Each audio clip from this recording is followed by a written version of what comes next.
everybody. Our topic for today is segregation of single-use plastics, a war against plastic. Single-use plastics have a wide range of usability, right from getting takeaways from our favorite food restaurant or bringing home the things that we bought from the shop.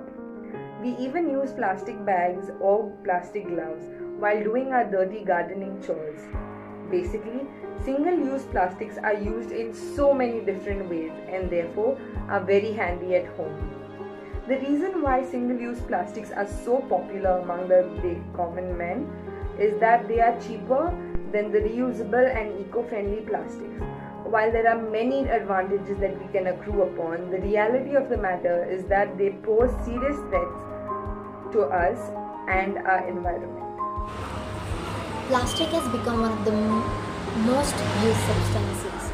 It is found everywhere these days, from supermarkets to common households. Why is that?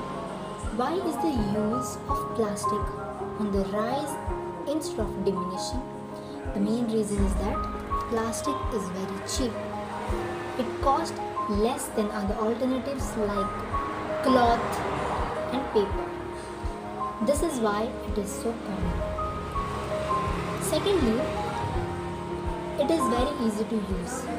Plastic can be used for almost anything, either liquid or solid. Moreover, it comes in different forms which we can easily use. So today we are talking about the statistics of segregation of single-use plastics. In the year 1950s and 1970s, only a small amount of plastic was produced, so it was relatively manageable. In the year 1970s, the plastic waste had tripled and it was difficult for the authorities to segregate the waste. In the early 2000s, this plastic production had grown more in a single decade than it had in the previous 40 years. We produce about 300 million tons of plastic each year. That's nearly equivalent to the weight of the entire human population. Researchers estimate about 8.3 billion tons of plastic has been produced since the year 1950.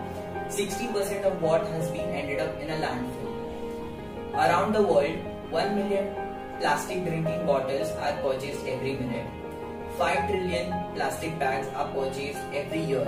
And also the fact that 1 to 13% of the total plastic is the potential to be recycled. And the rest of plastic has always been ended up in the water bodies and hence putting the life of aquatic organisms at risk. If you are like most people, it's difficult to make it throughout your day without acquiring some form of plastic. That's where reuse comes. Once the plastic is in your property, it's your chance to be creative and find a different way to use it. Mostly people skip this step and go directly to recycling. But reusing plastic can reduce the demand for new plastic to be created. Though it may be difficult for us to avoid the use of plastic bags, but still we must try.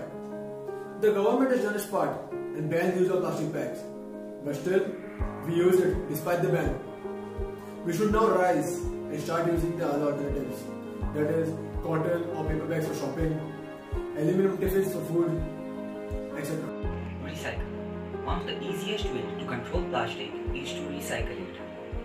Plastic can easily be cleaned and shredded into flakes and then finally turned into a new product. Recycling helps in conserving the natural resources and protecting the ecosystem. So if you have any disposable plastic waste, then recycle it to the nearest recycling center. Not all plastic gets incinerated. A lot of plastic, especially light items like straws and plastic bags, gets blown or swept away into our drains and into the sea. Plastic makes up to 90% of marine litter. Plastic waste hurts and kills marine animals. Small animals are smothered in plastic bags, while large animals such as turtles and dolphins get trapped in plastic nets and plastic rings. Entangled animals die slow death from starvation and suffocation. Fishes and shellfish consume tiny plastic pieces which accumulate when they are eaten by large fish. Plastic itself is toxic, but it also absorbs a lot of poisonous chemicals from the ocean. Many of these fish are caught and eaten by humans, along with the plastics and chemicals that they contain. Essentially, you are eating the plastic you put into the ocean. We still don't fully understand what consuming plastic can do to the body. However, plastic contains chemicals that cause cancer, birth defects, immune system suppression, and many more problems in children. What we can do? We have the most vital role in this war against plastic. And in this critical stage against this war, we must master the weapon of saying no. Say no to plastic bags, cups, plates, and straws whenever possible.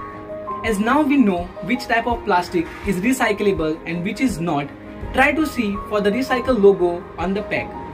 It might take you a few seconds, but will grant the Mother Nature 1,000 more years. When you go on a retail shop and you're asking for a plastic bag, ask yourself, do you really need it? As you can carry a 100-gram mobile phone, can't you just carry a 10 grams of a cloth bag? As the plastic you generate, you may not eat it, but it will eat you someday for sure.